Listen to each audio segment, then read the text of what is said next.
రాష్ట్ర వ్యాప్తంగా గత 7 రోజుల నుంచి కార్మికులు విధులు బహిష్కరించి తమ న్యాయమైన సమస్యలు పరిష్కరించమని వీధుల్లో నిరసన తెలియజేస్తూ తిరుగుతుంటే పురపాలక శాఖ మంత్రి ఉత్సవాలలో పాల్గొనడం విచారకరమని సిపిఎం రాష్ట్ర కార్యదర్శి వి శ్రీనివాసరావు అన్నారు. కాంట్రాక్టర్ల జేబులు నింపడం కోసం కార్మికుల్ని బానిసలుగా మార్చడం తగదన్నారు. నెల్లూరు సిటీ స్థానిక గాంధీబొమ్మ సెంటర్ వద్ద మున్సిపల్ కార్మికులను కలిసి వారికి మద్దతును తెలియజేశారు. కార్మికుల పోరాటానికి సిపిఎం ఎప్పుడూ అండగా ఉంటుందని భరోసా ఇచ్చారు. కార్మికులతో చర్చించి సమస్యలు పరిష్కరించేందుకు సమయం కేటాయించకపోవడం మంచి పద్ధతి కాదని జిల్లా కార్యదర్శి మూలం రమేష్ విమర్శించారు. అనంతరం గాంధీబొమ్మ సెంటర్ నుండి AC centre, Nartaki centre, Puchalapalli Sundarayya విగ్రహం మీదుగా గాంధీబొమ్మ సెంటర్ వరకు ర్యాలీ నిర్వహించారు. ఈ కార్యక్రమంలో సిపిఎం జిల్లా కార్యవర్గ సభ్యులు మాదాల వెంకటేశ్వర్లు, నగర కార్యదర్శి కత్తి శ్రీనివాసులు, పలువురు నాయకులు పాల్గొన్నారు. రాష్ట్రంలో పారిశుద్ధ కార్మికులు, ఇంజనీరింగ్ కార్మికులు, మున్సిపాలిటీల్లో పనిచేసేటువంటి సిబ్బంది సమ్మెలో ఉన్నారు. మొత్తం వీధుల్లో ఇళ్ల దగ్గర అంతా కూడా చెత్త మురికి పేరుకుపోయి ఉన్నా ఈ ప్రభుత్వానికి చీమ కుట్టినట్టు కూడా లేదు. ఈరోజు ఈ నెల్లూరులోనే మంత్రి గారు స్వర్ణాంధ్ర, స్వర్ణ భారత్ అంటూ ఒక పెద్ద సభ నేను చిల్డ్రన్స్ పార్క్ దగ్గర చూశాను, జరిపారు. ఒకవైపు మురికంతా పేరుకుపోతుంటే మున్సిపల్ కార్మికుల సమ్మెను పరిష్కరించకుండా స్వర్ణాంధ్ర, స్వర్ణ భారత్ ఎవరు నిర్వహిస్తారు? ఈరోజు మొత్తం స్వచ్ఛ భారత్, స్వచ్ఛ ఆంధ్రప్రదేశ్ జరగాలి అని అంటే మున్సిపల్ కార్మికులు అందులో కీలకమైనటువంటి పాత్ర పోషిస్తున్నారు. ఈ మున్సిపల్ కార్మికుల సమస్యలు నిర్లక్ష్యం చేసి గత ప్రభుత్వ హయాంలో తెలుగుదేశం కూడా బలపరిచింది. ఆ పోరాటం యొక్క ఫలితంగా మున్సిపల్ కార్మికులు సమ్మె చేసి జీవో నెంబర్ 36 సాధించుకున్నారు. వీళ్ళు మేము అధికారంలోకి వస్తే దాన్ని అమలు జరపనే కాదు, అంతకన్నా ఎక్కువ బెనిఫిట్స్ మీకు ఇస్తామని ఆ రోజు వాగ్దానం చేశారు. వీళ్ళందరూ ఓట్లు ఆకర్షించుకున్నారు. ఇప్పుడు అధికారంలోకి వచ్చిన తర్వాత దీన్ని విస్మరిస్తున్నారు, పక్కన పడేస్తున్నారు, చెత్తబుట్టలో పడేస్తున్నారు, వీళ్ళని కూడా చెత్తలాగా చూస్తున్నారు. ఇంతకన్నా దారుణం, అన్యాయం ఇంకోటి లేదు. ఇప్పటికైనా సరే ప్రభుత్వం జీవో నెంబర్ 36ని అమలు చేయడానికి కనీస వేతనాలు వాళ్ళు కోరుతున్న విధంగా ఈరోజు 27,000 రూపాయలు అనేది న్యాయమైనటువంటి కనీస వేతనం జీవో కూడా వచ్చింది. అలాగే పారిశుద్ధ కార్మికులకి కనీస వేతనాలు అమలు చేయాల్సినటువంటి అవసరం ఉన్నది. అలాగే వాళ్ళకి బెనిఫిట్స్, పెన్షన్ లాంటి బెనిఫిట్స్ ఇవ్వాలి. ఒకవైపు గత ప్రభుత్వ హయాంలో వీళ్ళందరినీ కూడా ప్రభుత్వం రెగ్యులరైజ్ చేయాలనంటే చివరి ప్రభుత్వం ఆప్కాస్ అని పెట్టి వీళ్ళందరినీ ఆప్కాస్ కింద పెట్టింది. ఇప్పుడు వీళ్ళు వచ్చి ఆప్కాస్ అనేది ప్రభుత్వ సంస్థ, దాన్ని తీసి బయటికి తీసి మళ్ళీ కాంట్రాక్టులకు అప్ చెబుతా ఉన్నారు. కాంట్రాక్టర్ల రాజ్యంలో దోపిడీ పెరిగిపోయి ఏది అమలు జరగదు. వాళ్ళకి వేతనాలు ఎవరు, ఇక్కడ పారిశుద్ధ్యం ఉండదు. 50 మందికి జీతాలు తీసుకుంటారు, 25 మందిని పెడతారు. ఈ రకంగా నిలువ దోపిడీ చేస్తారు. వాళ్ళు ఏ బాధ్యత ఉండదు. అందుకని కాంట్రాక్ట్ సిస్టమే పనికిరాదు. మున్సిపల్ ఇక్కడ పారిశుద్ధ్యానికి కానీ, ఇక్కడ మంచినీటి సరఫరాకు కానీ ఏదైనా సరే మొత్తం మున్సిపల్ అడ్మినిస్ట్రేషన్ సరిగ్గా జరగాలంటే ఈ కార్మికులు, ఉద్యోగులందరినీ నేరుగా ప్రభుత్వ ఉద్యోగులుగానే పరిగణించి రెగ్యులరైజ్ చేస్తేనే మున్సిపల్ వ్యవస్థ సుస్థిరంగా ఉంటుంది, ప్రజల అభిమానాన్ని చూరగొంటారు. అందుకని తెలుగుదేశం కూటమి ప్రభుత్వం వాగ్దానం చేసినట్లుగా వెంటనే వాళ్ళ ఈ జీవోలను అమలు జరపాలి, ఈ కాంట్రాక్ట్ సిస్టమ్ రద్దు చేసి రెగ్యులరైజ్ చేయాలి.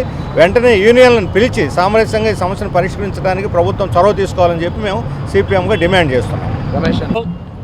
అదేవిధంగా రాష్ట్ర వ్యాప్తంగా ఈరోజు మున్సిపల్ కార్మికులు సమ్మెలో ఉన్నారు. ఇంజనీరింగ్ కార్మికులు కానీ, అదేవిధంగా పారిశుద్ధ కార్మికులు, యావత్తు కార్మిక రంగం అంతా మున్సిపల్ వర్కర్స్ సమ్మెలో ఉన్నారు. ప్రధానంగా గత మంత్రిగా ఉన్నప్పుడు ఎవరైతే నారాయణ గారు 279 జీవో తీసుకొని వస్తే ఆ రోజు కార్మికులు 45 రోజులు పోరాడి ఆ జీవోని వెనక్కి నెట్టగలిగారు ఈ కార్పొరేషన్ పరిధిలో. ఇప్పుడు మరలా ప్రైవేటైజేషన్ కోసం ఒక వార్డుని మోడల్గా చేసి దీన్ని మొత్తాన్ని ఆ విధంగా చేసేదానికి ప్రభుత్వం ప్రయత్నం చేస్తుంది. అందువల్ల వెంటనే ఆ జీవోని వెనక్కి తీసుకోవాలి. కాంటాక్ట్ సిస్టమ్ లేకుండా ఇప్పుడు వరకు కార్పొరేషన్ నుంచి కార్మికులకి ఏ విధంగా కార్పొరేషను జీతాలు ఇస్తుందో ఆ పద్ధతిలోనే ఇవ్వాలి. అందువల్ల ఈ 7 రోజులు చేసేటువంటి సమ్మె జయప్రదమవుతుంది. ఒక పక్క నెల్లూరు నగరం అంతా చెత్తతో నిండిపోయింది, దుర్వాసన అనేటువంటి వాసన వస్తుంది, అనేక వ్యాధులు వచ్చే పరిస్థితి ఉంది. వెంటనే కార్మికుల్ని పిలిచి చర్చలు జరిపి వాళ్ళ యొక్క సమస్యల పరిష్కారం కోసం మనం కృషి చేయాలి. గతంలో కూడా వాళ్ళ శాలరీలు ఇవ్వకపోతే మనం కోర్టుకు పోతే అప్పుడు శాలరీలు ఇచ్చినటువంటి పరిస్థితి మనం చూసాం. 2-3 నెలలు కూడా ఇవ్వకుండా ఉన్నటువంటి పరిస్థితులు. అందువల్ల రాబో కాలంలో ఇప్పటికైనా చర్చలు జరిపి ప్రభుత్వం వెంటనే వాళ్ళ యొక్క సమస్యలు పరిష్కారం చేయాలని సిపిఎం పార్టీగా మేము డిమాండ్ చేస్తాం.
కంచి కామాక్షి మహిళలకు ప్రత్యేక వస్త్రాలయం, శుభలగ్నాలకు, శుభకార్యాలకు పట్టు సాష్టాంగ నమస్కారం. నవ్యత, నాణ్యత, పట్టు పోగుల సౌందర్య కిరీటాలు కంచి కామాక్షి. కంచి పట్టు, కల్పవృక్ష పట్టు, Kanchi Kanakavarsha, Kanchi Kadambari, Kanchi tissue, Kanchi light weight పట్టు, ఇక్కత్ పట్టు, ధర్మవరం పట్టు చీరలు 100% నమ్మకం, ఖచ్చితమైన తగ్గింపు. ఇంతేకాదు అందమైన యువతులకు lehengas, ghagras, half sarees, western wear డ్రెస్సులు సరికొత్త మోడల్స్ లో మీకు అందిస్తుంది మీ కంచి కామాక్షి మహిళలకు ప్రత్యేక వస్త్రాలయం, Magunta layout, Nellore. Hi Nilor, please subscribe to N3 TV.